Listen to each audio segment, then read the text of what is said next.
दुल्हन के पापा जी से जोड़ा जोड़ा हांडा मंगने। दुल्हन के पापा जी से जोड़ा जोड़ा हांडा मंगने। देवे न दिहले अगुआ दिया वावे न दिहले अगुआ हो। बगसर के जेल में ठुकावल जइबा अगुआ हो। बगसर के जेल में ठुकावल जइबा अगुआ हो।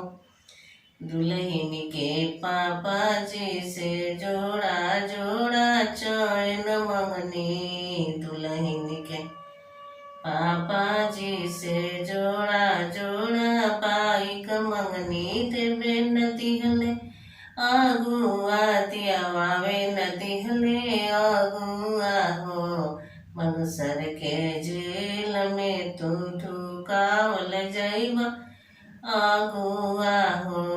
बगसर के जेल में तू बांधल जइबा अगुआ हो। बगसर के जेल में ठुकावल जइबा अगुआ हो। बगसर के जेल में ठुकावल जइबा अगुआ।